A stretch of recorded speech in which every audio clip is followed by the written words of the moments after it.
ಆಕಾಶವಾಣಿ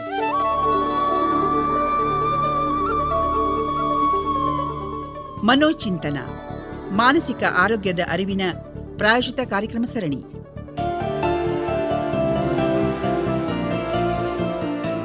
ಪ್ರಸವ ಪೂರ್ವ ಮತ್ತು ಪ್ರಸವದ ನಂತರ ತಾಯಿಯ ಮಾನಸಿಕ ಆರೋಗ್ಯ ಈ ಕುರಿತಾಗಿ ಕಾರ್ಯಕ್ರಮದಲ್ಲಿ ಭಾಗವಹಿಸ್ತಾ ಇದ್ದಾರೆ ಡಾಕ್ಟರ್ ನೇಹಾ ಮಕ್ಕಿತಾಯ, ಮನಃಶಾಸ್ತ್ರಜ್ಞರು, ಮನೋವೈದ್ಯಕೀಯ ವಿಭಾಗ, ಬೆಂಗಳೂರು ವೈದ್ಯಕೀಯ ಕಾಲೇಜು ಮತ್ತು ಸಂಶೋಧನಾ ಸಂಸ್ಥೆ, ವಿಕ್ಟೋರಿಯಾ ಆಸ್ಪತ್ರೆ, ಬೆಂಗಳೂರು.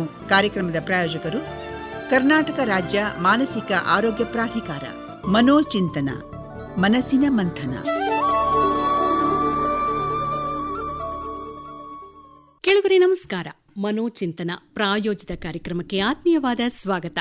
ತಾಯ್ತನ ಅನ್ನೋದು ಜಗತ್ತಿನ ಅತ್ಯಂತ ಸುಂದರ ಹಾಗೂ ಭಾವನಾತ್ಮಕ ಅನುಭವ.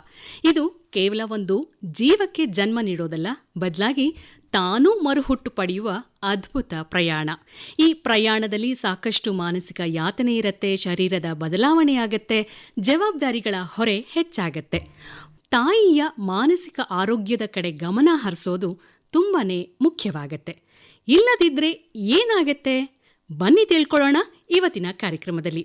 ನಮ್ಮ ಜೊತೆಯಾಗಿದ್ದಾರೆ ಡಾಕ್ಟರ್ ನೇಹಾ ಮಕ್ಕಿತಾಯ, ಮನಃಶಾಸ್ತ್ರಜ್ಞರು, ಮನೋವೈದ್ಯಕೀಯ ವಿಭಾಗ, ಬೆಂಗಳೂರು ವೈದ್ಯಕೀಯ ಕಾಲೇಜು ಮತ್ತು ಸಂಶೋಧನಾ ಸಂಸ್ಥೆ, ವಿಕ್ಟೋರಿಯಾ ಆಸ್ಪತ್ರೆ, ಬೆಂಗಳೂರು. ನಮಸ್ಕಾರ ಡಾಕ್ಟ್ರೇ. ನಮಸ್ಕಾರ. ಗರ್ಭಾವಸ್ಥೆಯಲ್ಲಿ ಮಾನಸಿಕ ಆರೋಗ್ಯ ತಪಾಸಣೆ ಯಾಕೆ ಅಷ್ಟು ಮುಖ್ಯವಾಗತ್ತೆ ಡಾಕ್ಟ್ರೇ? ಸೊ ಗರ್ಭಾವಸ್ಥೆಯಲ್ಲಿ ಖಿನ್ನತೆ, ಆತಂಕ, ನಿದ್ರೆ ತೊಂದರೆ ಇವುಗಳೆಲ್ಲ ಸಾಮಾನ್ಯವಾಗಿ ಕಾಣಿಸಿಕೊಳ್ಳುತ್ತದೆ. ಸೊ ಇದನ್ನು ಸೂಕ್ತ ಸಮಯದಲ್ಲಿ ಅದಕ್ಕೆ ಔಷಧಿಗಳನ್ನು ನೀಡಿದರೆ ತಾಯಿ ಮತ್ತು ಮಗು ಇಬ್ಬರದ್ದು ಆರೋಗ್ಯವನ್ನು ನಾವು ಉತ್ತಮಗೊಳಿಸಬಹುದು. ಸೊ ಆದುದರಿಂದ ಗರ್ಭಾವಸ್ಥೆಯಲ್ಲಿ ಮಾನಸಿಕ ಆರೋಗ್ಯ ತಪಾಸಣೆ ತುಂಬ ಮುಖ್ಯ.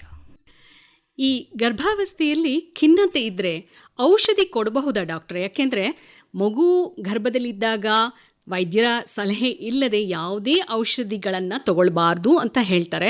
ವೈದ್ಯರು ಔಷಧಿ ಕೊಟ್ಟರು ಕೂಡ ತಗೊಳ್ಳೋದಕ್ಕೆ ಹಿಂಜರಿತಾರೆ ಮಹಿಳೆಯರು. ಸೊ ಇಂಥ ಸಂದರ್ಭದಲ್ಲಿ ಔಷಧಿಗಳನ್ನು ಸೇವಿಸೋದು ಎಷ್ಟು ಸರಿ ಅಂತ ಅನಿಸುತ್ತೆ? ಅವರಿಗೆ ಮುಂಚೆನೇ ಯಾವುದೋ ಒಂದು ಮಾನಸಿಕ ಕಾಯಿಲೆ ಇದ್ದಿರ್ಬೋದು. ಸೊ ಅಂಥ ಸನ್ನಿವೇಶದಲ್ಲಿ ನಾವು ಕೂಡಲೇ ನಿಲ್ಲಿಸೋಕ್ಕೆ ಔಷಧಿಗಳನ್ನು ಆಗಲ್ಲ.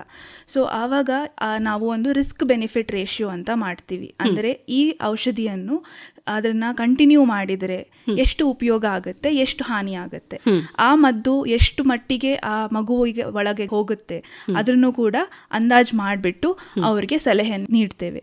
ಸೊ ಆದುದರಿಂದ ಔಷಧಿಗಳನ್ನು ತಗೋತಾ ಇದ್ರೆ ಅವರು ಗರ್ಭಿಣಿ ಆಗೋಕ್ಕಿಂತ ಮುಂಚೆನೆ ನಮ್ಮ ಹತ್ರ ಬಂದು ಒಂದು ಮಾತಾಡಬೇಕಾಗ್ಬೋದು.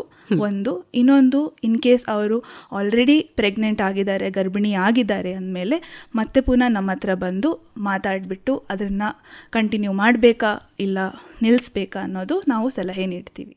ಒಟ್ಟಾರೆಯಾಗಿ ಗರ್ಭಿಣಿಯರು ಮೊದಲೇ ಒಂದು ಸಮಾಲೋಚನೆಗೆ ಬಂದು ಅಲ್ಲಿ ತಿಳ್ಕೊಳ್ಳೋದು ತುಂಬಾನೇ ಮುಖ್ಯ ಆಗತ್ತೆ. ಕಂಟಿನ್ಯೂ ಮಾಡಬೇಕಾ ಮಾಡಬಾರ್ದಾ, ಎಷ್ಟು ಪ್ರಮಾಣದಲ್ಲಿ ಅವರು ಸೇವನೆ ಮಾಡಬಹುದು ಅನ್ನೋದನ್ನು ಫಸ್ಟ್ ಸೂಕ್ತವಾಗಿ ವೈದ್ಯರ ಸಲಹೆಯನ್ನು ಪಡ್ಕೊಳ್ಳೋದು ತುಂಬಾ ಮುಖ್ಯ. ಇಲ್ಲ ಅಂತಂದರೆ ಮಗುವಿನ ಮೇಲೆ ಪರಿಣಾಮ ಬೀರುತ್ತೆ ಅಂತ ಹೇಳ್ತಾ ಇದ್ದೀರಾ.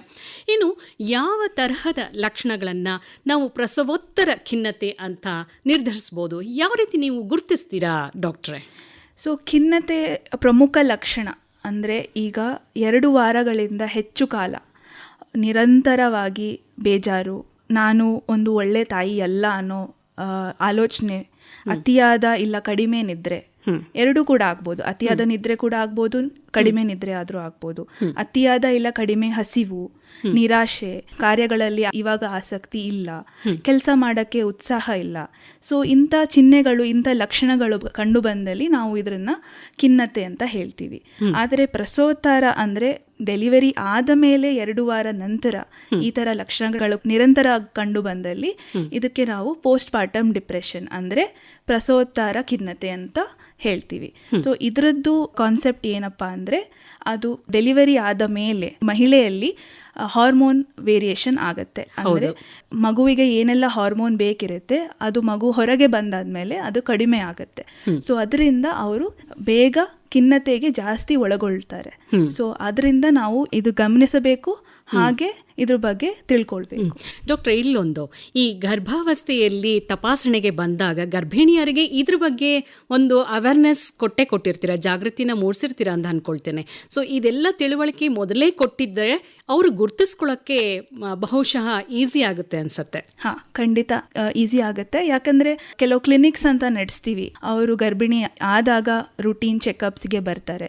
ಸೊ ಆವಾಗ ಮಾನಸಿಕ ಚೆಕಪ್ ಕೂಡ ನಡೆಸ್ತೀವಿ. ಸೊ ಆವಾಗ ಕೆಲವ್ರಿಗೆ ಆ ಖಿನ್ನತೆ ಇಲ್ಲ ಸೈಕೋಸಿಸ್ ಅಂತ ನಾವೇನು ಹೇಳ್ತೀವಿ, ಮನೋವಿಕೃತಿ, ಅದಕ್ಕೆ ಒಳಗೊಳ್ಳಕ್ಕೆ ರಿಸ್ಕ್ ಫ್ಯಾಕ್ಟರ್ಸ್ ತುಂಬ ಜಾಸ್ತಿ ಇರುತ್ತೆ. ಸೊ ಅಂಥದ್ರನ್ನ ನಾವು ಕಂಡು ಹಿಡಿದು ಅವ್ರಿಗೆ ಜಾಸ್ತಿ ತಪಾಸಣೆ ಮಾಡೋದು, ಇಲ್ಲ ಅವ್ರಿಗೆ ಜಾಸ್ತಿ ಫಾಲೋ ಅಪ್ ಕೊಡೋದು, ಅದು ಮುಖ್ಯವಾಗಿರುತ್ತೆ.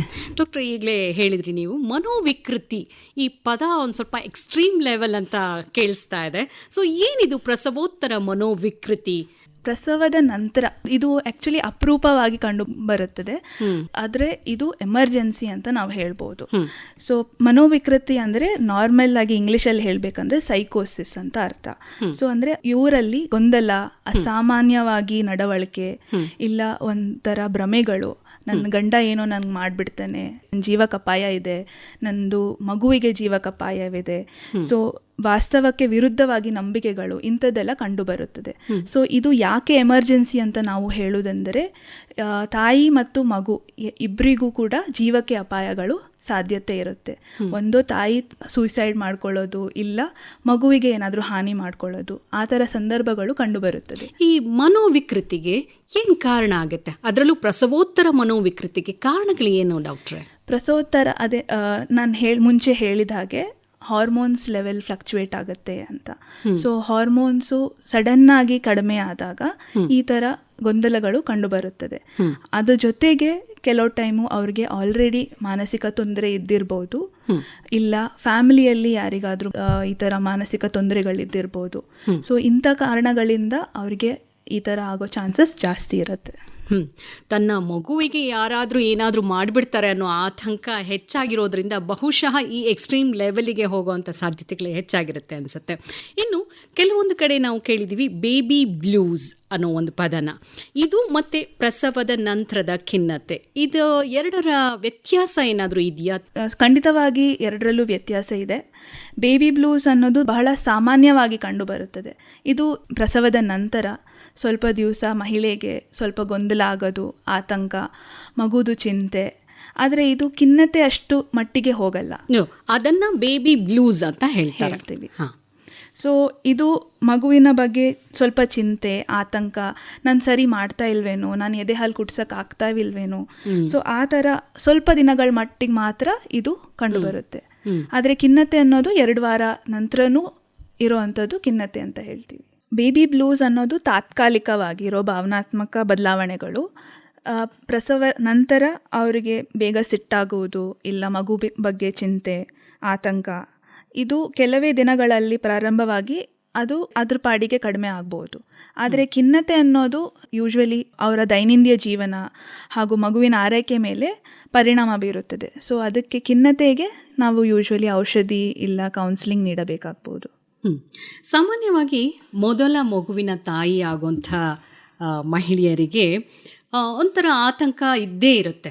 ಮುಂದೆ ಏನಾಗುತ್ತೆ ಅನ್ನೋ ಒಂದು ಭಯ ಕೂಡ ಕಾಡ್ತಾ ಇರುತ್ತೆ. ಮತ್ತು ಸಾಕಷ್ಟು ವ್ಯತ್ಯಾಸಗಳು ಉಂಟಾಗುತ್ತೆ ಶರೀರದಲ್ಲಿ, ಹಾಗಾಗಿ ಅವರಿಗೆ ಗೊಂದಲಗಳು ಜಾಸ್ತಿ ಆಗುತ್ತೆ. ಸೊ ಇಂಥ ತಾಯಿಯಾಗುವ ಮಹಿಳೆಯರು ಜೀವನದ ಬಗ್ಗೆ ಬೇಸರ ಪಡೋದನ್ನು ನಾವು ಇತ್ತೀಚೆಗೆ ಹೆಚ್ಚಾಗಿ ನೋಡ್ತಾ ಇದ್ದೀವಿ. ಇದಕ್ಕೆ ನೀವು ಹೇಳಿದ ಹಾಗೆ ಹಾರ್ಮೋನ್ಸ್ ಚೇಂಜಸ್ ಕೂಡ ಕಾರಣ ಆಗಬಹುದೇನೋ.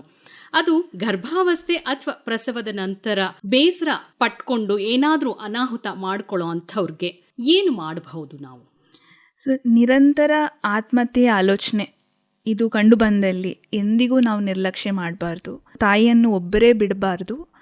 ಅವರನ್ನು ಕೂಡಲೇ ಒಂದು ಮನೋವೈದ್ಯರು ಅಥವಾ ಯಾವುದಾದ್ರೂ ತುರ್ತು ವೈದ್ಯಕೀಯ ಸೇವೆಯನ್ನು ಸಂಪರ್ಕಿಸಬೇಕು. ಅದರ ಜೊತೆ ಒಂದು ಕುಟುಂಬದ ಬೆಂಬಲ ಕೂಡ ತುಂಬ ಮುಖ್ಯವಾಗಿರುತ್ತದೆ.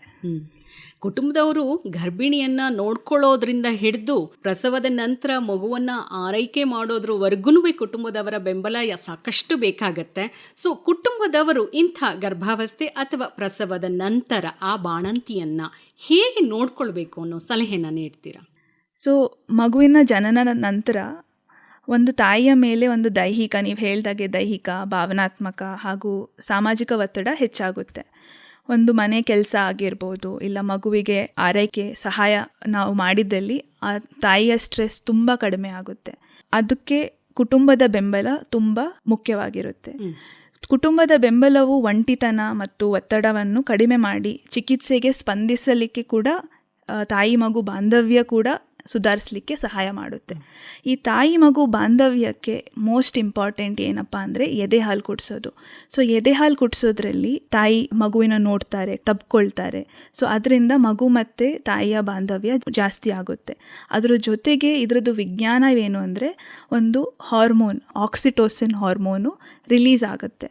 ಸೊ ಈ ಆಕ್ಸಿಟೋಸಿನ್ ಹಾರ್ಮೋನು ತಾಯಿ ಮತ್ತು ಮಗುವಿನ ಬಾಂಧವ್ಯಗೆ ತುಂಬ ಇಂಪಾರ್ಟೆಂಟ್.